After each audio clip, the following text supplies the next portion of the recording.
Hello, guys. So today I'm going to talk to you about Alice. She's a super boss who just got added, and here's basically her stats. I'm showing you from the player book because before I want to go in the build, because I know a lot of you are going to disagree with what I want to say.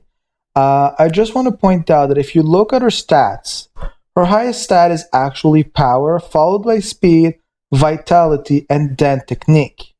Now, the reason that this is important is because reflex is actually based on technique. This is why trying to build a reflex build of Elise is just not going to work. Now, what you can do is use her on different methods, and I'm going to start talking about that.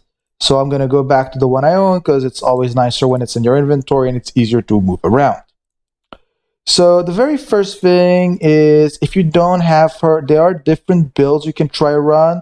If you need some help, just post a comment description. I'm helping people on the forums.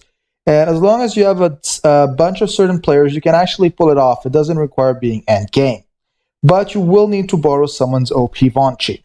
For example, mine is pretty good and I made a setup specifically for this.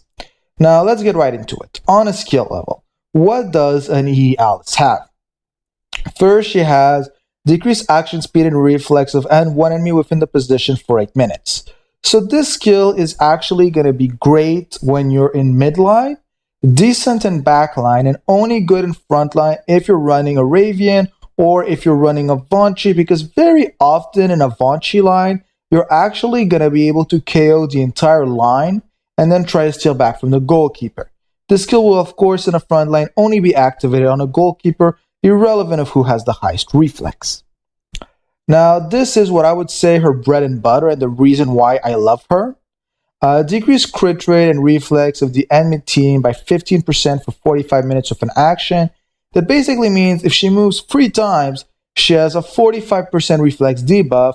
I just want to point out Victoria, considered the best reflex buffer in game, only gives 50%, and this is a minus 45 for the entire enemy team. But it doesn't even stop there, it also affects crit rate. Meaning for all of you Silk addicts, this can really stop us from critting you once and for all. Then we got Black Swamp.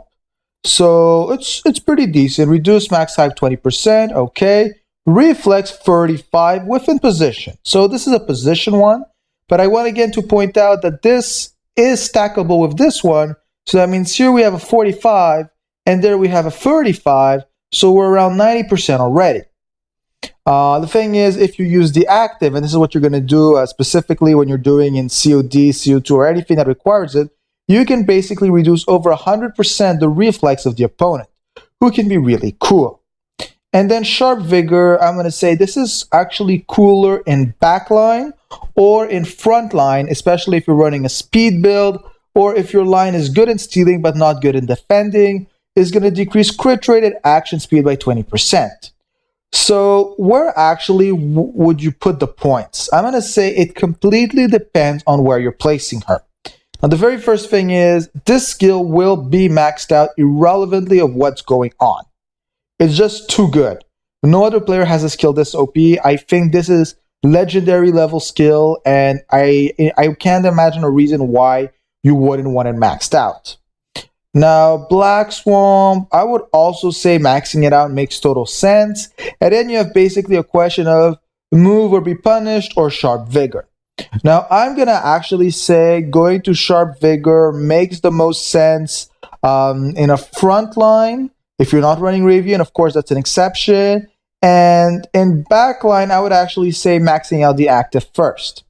But the thing you have to point out is since she's not actually built on a base stat level for technique, it would make more sense if you were to 7-star her and max out all 5 skills. Now on a stone level, she's actually so great you don't even need to throw some dimension stones. She starts with 3 of what I consider the greatest colors. Now I know there's some other colors, but these are the ones who for her build or class that I'm aiming towards, I would say are really great. So the very first thing is on a dark level, I'm going to talk about all the uniques and everything. So the very first thing is when you're running her, if you're not using an Andor unique, you're going to throw an Andor reflex, and the prime slot and Andor reflex. Because even though she's not the most reflexy, she is decreasing reflex so high, she still has a pretty decent chance to steal. Now, in the dark slot, you basically have two options. The first one is going to be the Ipe Stone. I would say it's really great because it gives life, it decreases damage when attacked. I would go for it. If you're not going for it, I would say another stone that could be pretty cool would actually be, actually, that's the wrong one. Here, Evolution Addiction, because it's going to increase action speed and decrease critical resistance of enemy with a vertical line. So this is the stone you use if you're placing her center back line, because it's going to actually buff your striker because he has a higher chance to crit. Now again, this is for a specific position only you would use the stone. In any other position, it doesn't make that much sense. I know some people were considering putting a battalion on her, but it doesn't make that much sense since she isn't really built to hold the ball, and you want to give her speed so she passes it away as fast as possible. So that's what I would do for the dark slot, and if I were to put a dark unique, those are the ones. Then we're going to go to the Andor section. So the Andor section, there are different ideas. The two most common ones are, of course, going to be Ignition Catalyst, so she can stack as fast as possible. I wouldn't use Ignition Catalyst unless, again, it's in back line. In midline would be kind of dangerous because she might try to penetrate and get damaged. So I wouldn't advise using it in midline. And in front line, what is the point of an attacker moving before the striker? It's usually supposed to be the opposite. So again, I would advise that basically in back line. Now there's Endless Burning Matter, who I'm going to say, in my eyes, is one of the top two uniques you can give her.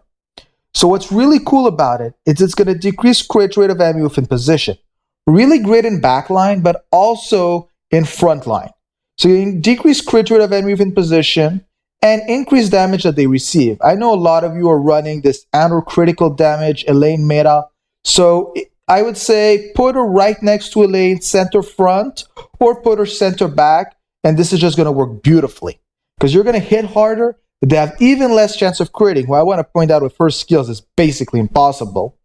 It's just a great idea.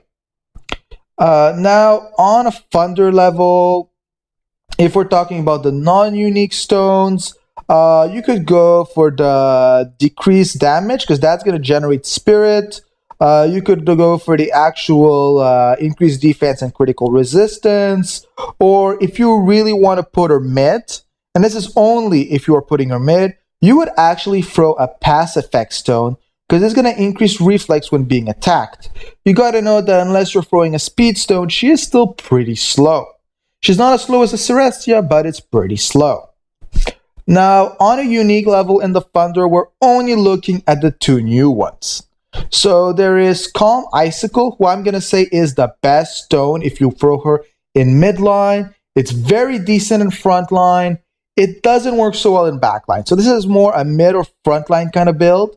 It's going to increase action speed, decrease the incoming damage when you're not holding the ball. So basically, more speed and less damage when you're not holding the ball, who's really great for a backline. And after you shoot, especially with a speed line, it's really also great because it means she's going to be more resistant. But it doesn't stop there. It's going to increase the attack power, who, if you looked at previously, was her main stat. So if she still can't reflex, she's going to be hitting like a truck. So that's also really cool. Now, if you want to go for the ultimate reflex build, you could actually go for lightning speed, increase reflex, recover spirit with a critical hit. I don't think she's going to crit, so that part's kind of irrelevant, but it is a unique who gives reflex, so you can have free reflex stones. And if you really want reflex, you can change the Andor slot to a Thunder slot too, put the pass effect, and run a dark reflex. It's not that valuable. So basically, I'm going to say the best two builds are going to be Endless Burning Matter for front and back. And for mid and front, you could also run Calm Icicle. Now, what formations and where should one place her? That's kind of complicated. But before that, I'm just going to look a little bit at her chains. So let's go back here. Those were her skills or her slot, by the way. her ace is actually pretty bad, so I wouldn't advise running that. Okay, so on chain-wise, she actually has what is considered the best Nemesis chain in the game. So this chain has a Scylla, so you know there's an extremely high chance endgame-wise is going to appear, because this is one of the most popular aces in game. This will basically never activate. She's a 5-star, but no one actually uses her endgame, and even early on, it's only if you're forced to have her and you have nothing else. She does have a Cerestia Nemesis link that's actually pretty cool, but the one thing you want to point out is Cerestia also has a link with her backwards, but that's a rival chain.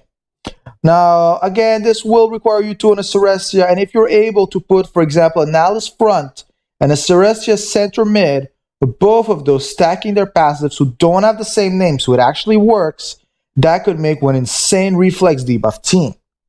We have a Dale Affection chain. That works. That's pretty cool if you're running something like a Mono Dark. He is a decent player, but if you're running Rainbow, he's not so advised. Again, not a bad player. Then in Friendship, we have Black Daisy and Black Ivy. Black Ivy does not have an E yet, but I can already say she's getting pretty cool. She's more when you're running a center mid Metatron that she truly shines, or something that heals the backline, but she has a lot of potential. And Black Daisy is also a great frontline player. So these are some extremely great chains, except for the second one in this Nemesis chain. All the other chains have a pretty decent chance of being used. On a skin level, they're basically kind of cool. I'm going to say I'm not such a fan of the second one because I find the puppet looks a little bit too aggressive. And the third one just kind of looks cool with the free puppets or teddy bears, however you want to call them. So I have no issue with that. Now on a team formation, I'm not actually going to be able to show you gameplay right away because I want to 160 her first. I'm just using swirlies.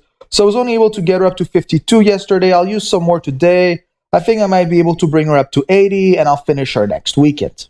But irrelevant of this, what kind of formation do you want to throw her in? On a front line, to start with, I know a lot of you use Elaine. So what you want to do is have a 4-man front and have her right next to Elaine in front mid. Like this, she's going to buff Elaine to death because she's removing the reflex on the other side, and Elaine is a better ball holder by base. So like this, they're going to be able to out-reflex most people. You don't actually want her to be holding the ball, and if you're running in a lane, again, as I said, in that exact setup, the Thunderstone is going to be the best. Now, if you find that there's actual survival going on and you got some great DR subs on her, you can decide to put an EMB, making the slime even more OP, but you could run the EMB on another player and that would also be fine. If you're running something like a Milky Way, it's also fine. If you're running a Balteon, that's a reflex build, you can also do that. If you're running a Radiant, Cerestia, Metatron, anything front, or any of those even back, it also works fine. Basically, if you look at her spots, the game understands that she needs to be in the second slot of a mid, and in the backline, she can be on one of the sides. It's pretty cool. And you know, it's not usually the side a striker is going to hit, and for a Von Chi, it's not the best side. So it's a pretty decent advantage, but in the worst case scenario, you can move her on the sides. Now, that was one of the reasons why I didn't advise the Darkstone, because you need to put her center back to go directly up to the goalkeeper in effect. It will not activate if it's on either of the sides, and she doesn't get a buff. Again, in backline, what would I stick her with? Anything that's going to be reflex-based. You do need to be careful since she doesn't buff the goalkeeper, so you can't have that with two players who don't buff because that's going to make the goalkeeper extremely weak. For example, if you were to look at my setup, the only reason why I actually survive is because my goalkeeper buffs the entire line, Virgil heals and holds EMB buffing the goalkeeper, and Magnus is going to do 2 buffs on the line. The thing is, I actually have a Cheetos, but I haven't finished stoning her perfectly, so she will eventually replace our friendly Magnus. Now, on a midline, what you're going to want with her, if you're going to want to put her next to some sort of a reflex beast, something like a legendary, Metatron, Cerestia, Duke, Maybe not Bill because that's kind of dangerous, but something like that. That's what you're going to want to put her next to, and you want her to act fast. So you're going to put the speed thing. EMB is actually usable in midline if you're running a counterattack resistance mid, but you got to be aware that if you're running that, she isn't really that optimal, but it is still an option. So I hope this helps you guys understand the main ideas. If you have any question, concepts, or stuff you want to know about her, I'll do my best to answer them. Put a comment in the description. And if you still have any problems getting her, I can always see what can be done. I could even try to see if I can lend you my Vonchit for an hour or two, because I keep rotating friends because I'm trying to not get rid of my teammates. So if this helps you guys, and again, I'm going to be doing a bunch more reviews today, so just stay tuned for that. Have a good day, guys.